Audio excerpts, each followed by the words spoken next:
Hello everyone, this is Jethro, designer. So we're back to our tutorials today.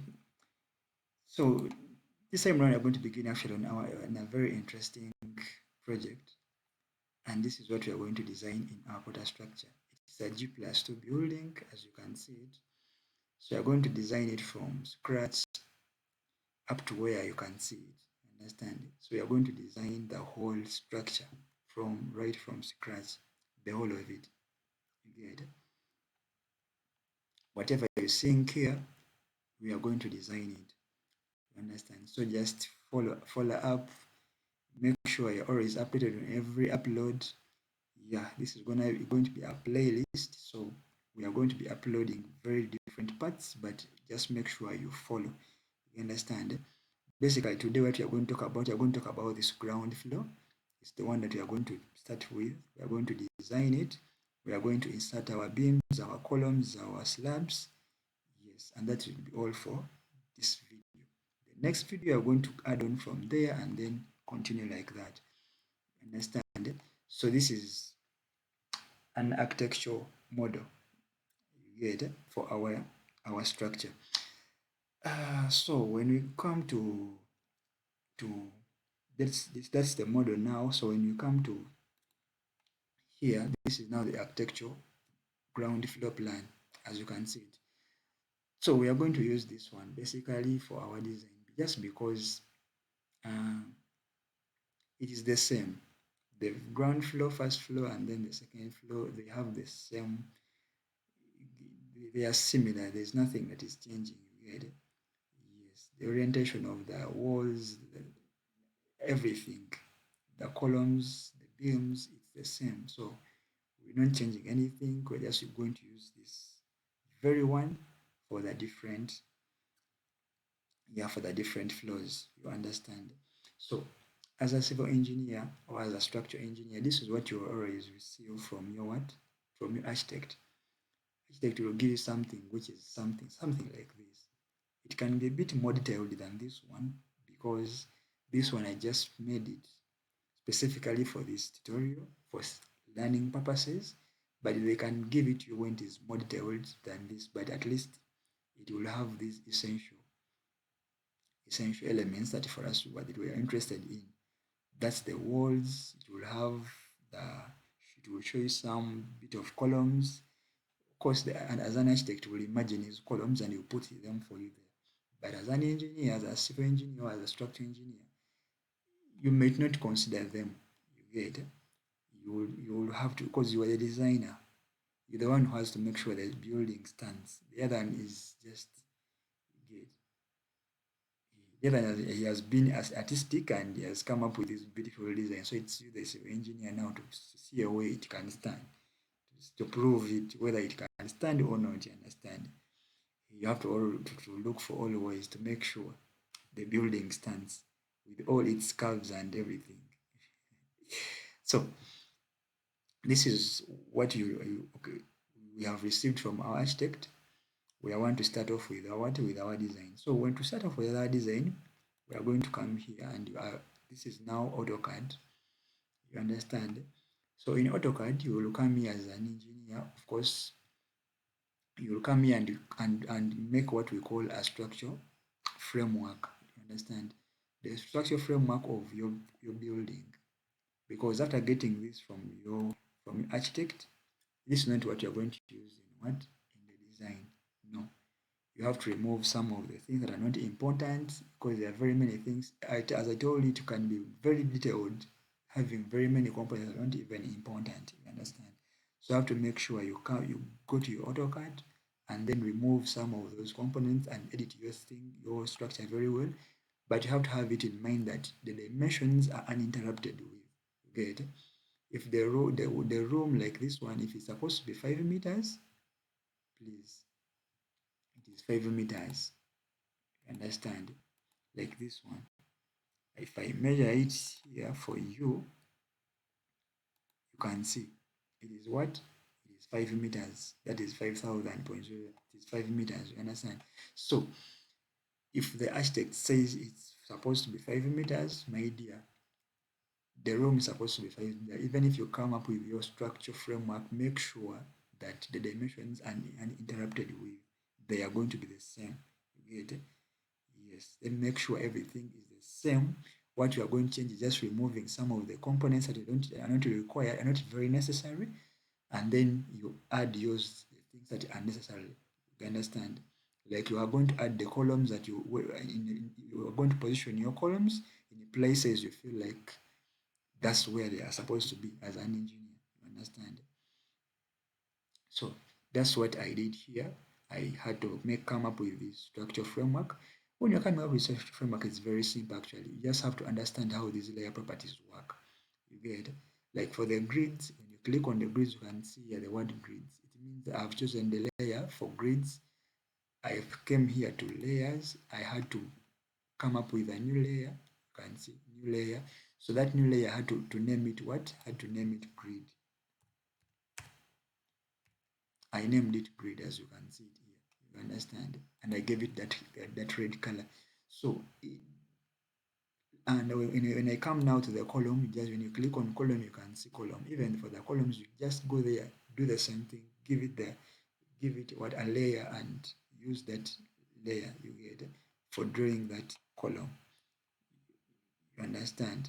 So, aside that when you go to your Protastructure, it is easy for you to trace each and everything that you want to trace. You understand? So now, after coming up with a structure framework, of course, you are going to make what we call a DXF file, because Protastructure, it reads a DXF file from AutoCAD. Understand? So you just come and then when you are finished making your building, like coming up with a structure framework, you can just highlight your structure framework, go to you save it actually. As you're trying to save, you will save it as what? As a DXF file, as you can see this attachment here. So you just come here, you put here your file name, then your location, maybe you want it on desktop, you click desktop, then come here on your extensions and then look for AutoCAD DXF file. You click on it and then you come here and say, okay, you save. You understand? But I've already saved it, and I've already saved it on what? On desktop. You understand? But that's basically it. So after coming up with the structure framework, of course, what you're going to do next, you're going to open your Protastructure. Understand? So you come here and you open our Protastructure. Yeah, as you can see, this is Protastructure 2021. This is the version of Protastructure that we are using. But for you might be having another type, another version. You might be having 22, can be having 24, 25, 23. You get the latest, which is okay. Just know the interface will always, from 21 onwards, interface almost the same, similar. You get, yeah. The one which is kind of different is only 18 and 19, but the rest are almost the same. Yeah, so here we're going to just come to our new project. When you come to new project, you are seeing project code. Under project code, of course, you're going to start telling you, name your project. You can give it anything. Me, I'm going to name it commercial building. That's building. Give it commercial building, and then you come here and choose your code that you're going to be using. And this depends on on where you actually, your location, your country. Which code are you using? Some countries are using UKBS 8110, others are using UK Euro codes. So it depends. Others are using Turkey, Singapore, or anything. So depending on where you are, you use the code that is suitable, relevant in your country. Me, BS 8110 is what we use. So that's what I'm going to go with. So just come and click on this 8110 and then say okay. By saying okay, of course, you're going to copy all the formulas that are in BS 8110 into what? Into my Protastructure. Which helps in the designing. As we say always, Protastructure helps you to see, it simplifies for you, it calculates for you very many things. You get it? Yeah. And as it calculates for you, you have to be the engineer to your what? To your software. So now after opening your interface like this one, we are going to import. That is going to be our very first step. It is to import our DXF our DXF file. But before you import our DXF file, I always want to first remove these grids. Then I do what? I import. But even if you don't remove them, it is basically the same thing. It will give you the same results. But this is just a personal, on just a personal basis. You understand? So you just come here and you can see grids. Then you turn them off. Click OK. So you can access this XF import from here. It is already here. Or you can, if you want to see more options, you can see how to go to Beam. When you go to Beam, you can see IFC import, export IS, import DXF file import. Understand? This is what we are interested in.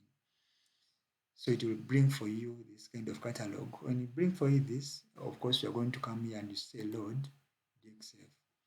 When you come to the, it has already opened my work. But if I can show you, my work is in what? Is in desktop. When you come to desktop and then you come to commercial project, then it is here, structure framework 01.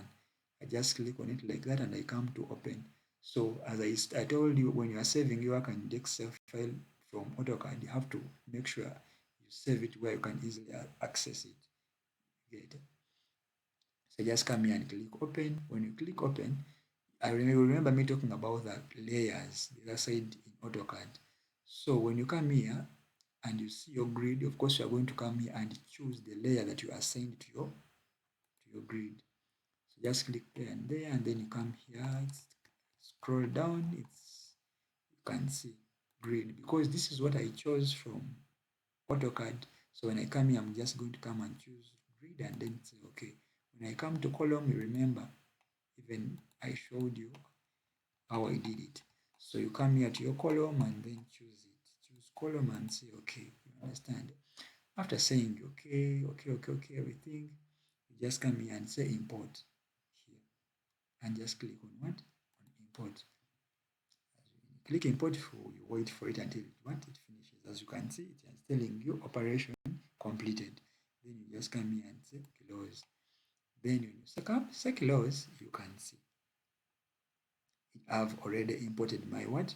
My grids. I've already imported my columns. You can see my column is 200 by 200. And this one, you do it from right from this side when you are doing what? Your structure framework. Because when I come here to my structure framework, as you can see, if I can try to measure for you and to just be sure, this is my column. I made my columns of 200 by 200. You can see the column is what? It's 200 millimeters. That is 0.2 meter. That's the thickness of my what? The thickness of my column. Okay, it's the thickness of the wall, and the width, and then the breadth of my what? And the depth of my what? Of my column. You get it? So my column is 200 by 200. Then the walls are 200 millimeter thickness. Get even my beams are going to be of width 200 millimeters. Understand? Yeah. So that is it. So that's why you can, when you come to our Protastructure, you can see they are telling us we are having our columns of 200 by 200. The reason behind that is right from this side. As you're making your structure framework, make sure you give your columns the dimension that you're going to have in when you come to what? To Protastructure. You understand? So from here, actually, now we begin on our journey. We can do our editings the way we want to do them and everything that we want. So when you come here to your view and you come to maybe 3D model, you want to see this in 3D, you can see what you have. You understand? Put my grids down like that so you can see. So basically, this is what you have. You have your columns. What you're remaining to put is now the beams. The beams are lacking, and also the slab. So I think now we can kick off with what? We can go back to our plan and then kick off with our beams and then the slabs. Yes.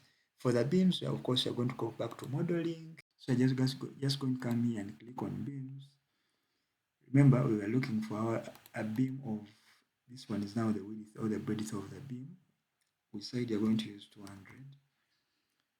Our eccentricity, it is now at 0 because we want it to be at this in the middle of the what? Of the column. Don't want it going to be on the side. That's why you use eccentricity of 0. You get it? So now here, this is now the depth of our what? Of our beam. For the depth of our beam, we are going to use 450. According to the type of structure you're trying to construct. But even 500 works actually. Yeah. Even 500 works. When you right click and you come to H and then right click and see the different what? The different depths that you can use. Basically for us we are going to use what? At 400 and what? And 50. It's okay for us. So after doing that, yeah, basically that is it. You're just going to come here and say update. When you click on update, you're going to come here and start, and then we start inserting our beams. As you can see,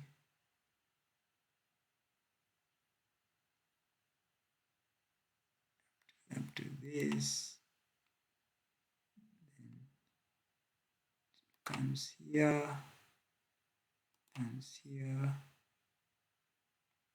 just like that. Have it there.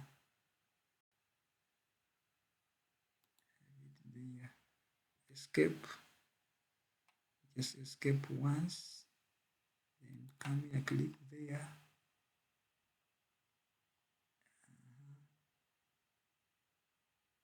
Take it there. Escape once. Click there, and also then also up to there. Escape once. From here up to here. Then from here downwards to this point.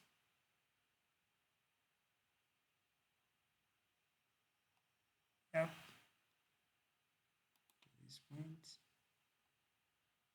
And from there to there.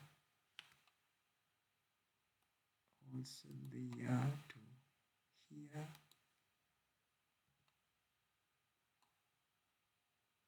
And from there up to there. Yeah. So basically that's what we have. That's what we do have as per now.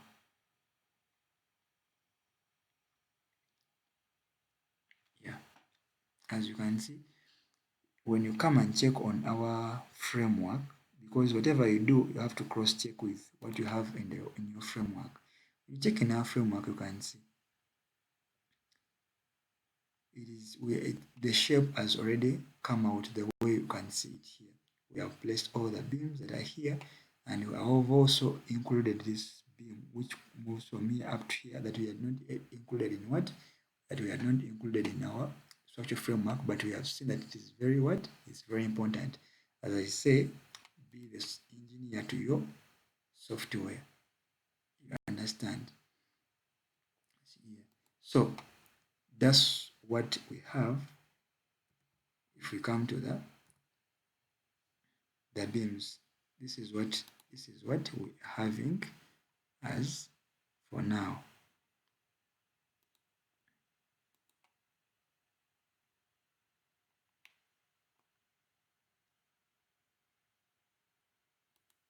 Yep, I want it there. Then if I try to move it,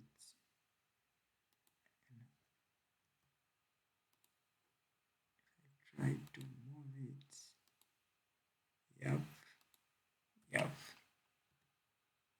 have it there, right? Just like that. Yes, this is pretty cool. So when I go to my view and I want to view it in 3D and we see what we have so far. Yeah, and now this is what we are having. This is our structure that we're having. Yeah.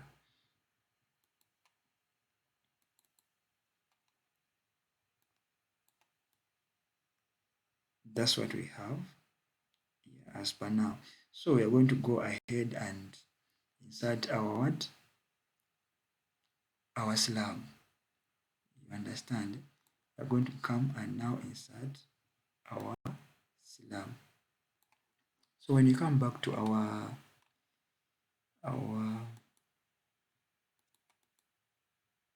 plan view,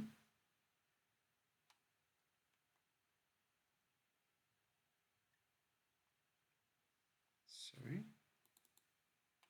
okay, you come back to our plan view. As you can see it, we are going now to start on, we're going to just come here to slab. Now for the slab, we are going to use, of course, that very one, type 1.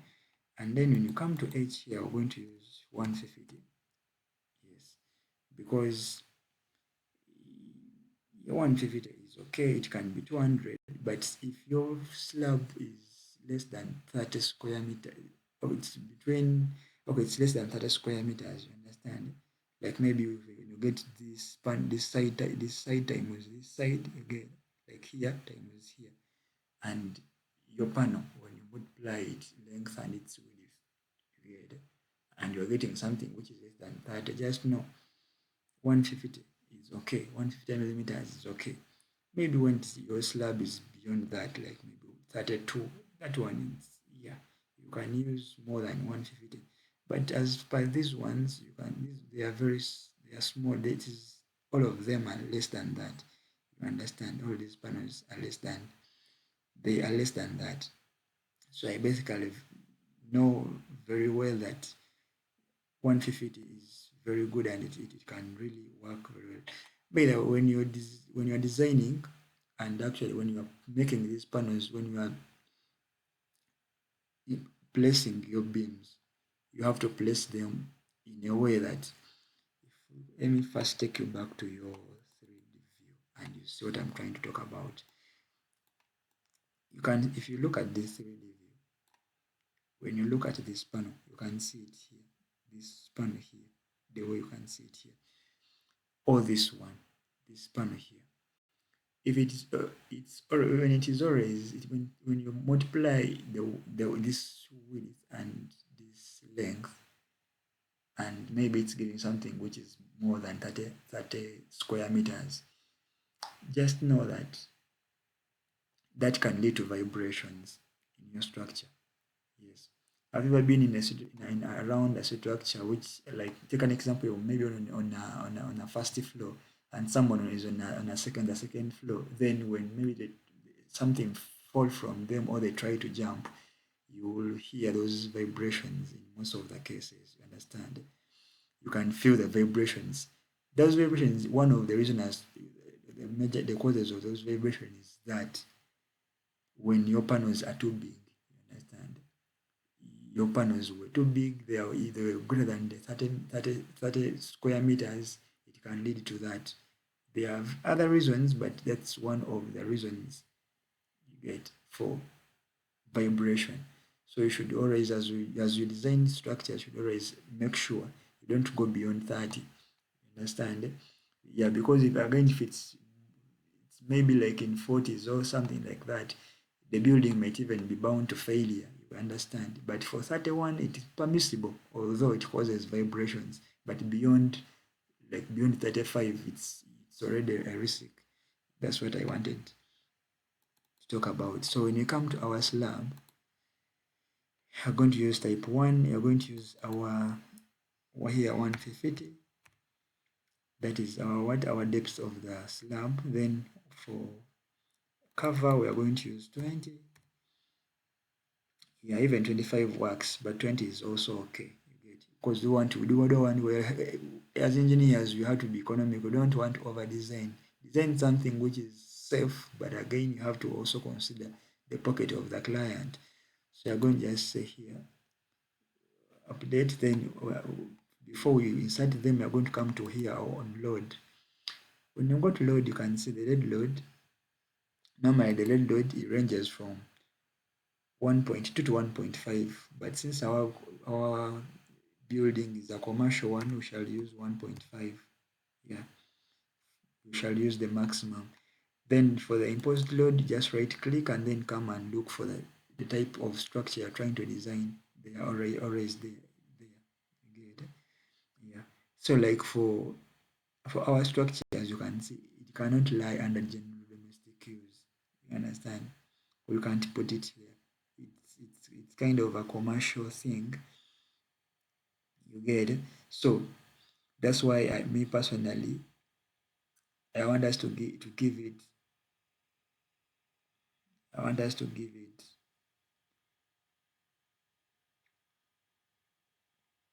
Yeah, we can give it general what? General assembly area. General assembly areas, yeah, general assembly areas can work. You understand? It can work.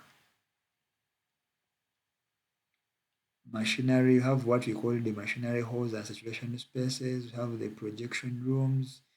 We have the factories. We have foundries. We have the general assembly areas, shopping areas.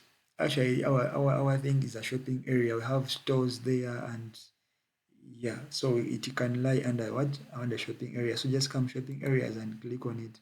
When you click on it, of course, it's going to put for you the what? That loading, that imposed load. Understand? For the snow loads, rain loads, those ones we're not looking. We don't want to look at that. So you just come here and say update. When you click on update, you come here. Of course, you're going to start inserting your what? Your slabs. Just like that.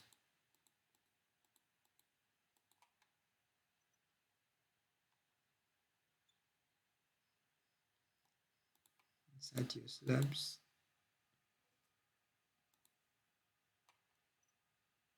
Yeah, and now when you come to look at our 3D view, yeah, you can see that's what we have. Understand? This is what we're having in our 3D what? In our 3D view. Yeah. And as actually as you can, when you look at our building, you can see. So far what we have designed is that we have placed our columns the way you can see them. We have already placed our what? We have already placed our first floor, our ground floor slab. Good. Yeah. Remember, this one is not a cantilever, as you can see. It has these columns that are holding it. Like an example, when you come here, you can see them. You can see those columns. You can see. Are you seeing these columns? These are the 7 columns. You can see 1, 2, 3, 4, 5, 6, 7. They are the very columns that you can see here. 1, 2, 3, 4, 5, 6, 7. You can see. So these are the columns.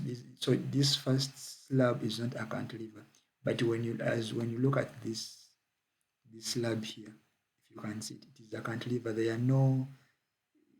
are no columns holding it. So that one you shall see it in our, when you are talking about, when you are dealing, when you come to our first floor, we are going to talk about now the cantilever and also our second floor. We shall talk about how to design a cantilever and all that.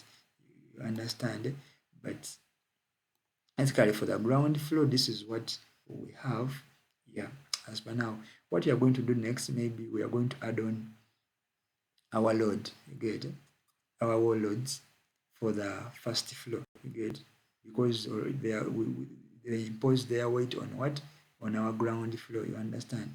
So we're going to add on those ones, and it will be that for today. Yeah. So what we are going to do, we are going to go back to our plan view.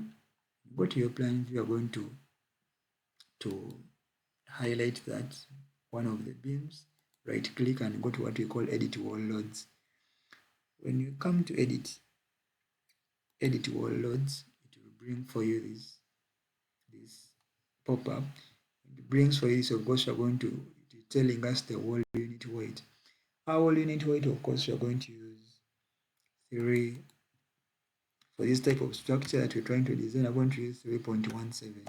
Okay, this one depends on the wall thickness that you're using, the type of the bricks we're using, depending on your country, the type of bricks that you use, the size of the wall that you're using, and all that.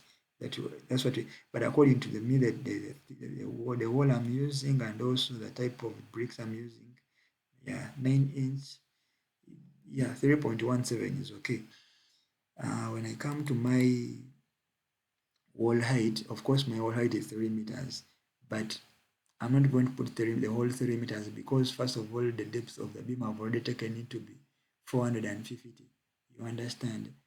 So if it's 450 and my wall is supposed to be 3 meters, it means that I'm going to get my 3 meters minus 0.45. What do I remain with? That is something like 2.55. You get 2.55. Understand? Then thickness of the wall, of course, that is 0.2 meters. That is now the 200 millimeters. You get it?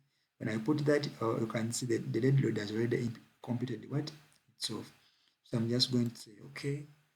It's okay. You can see that we already have our wall load here.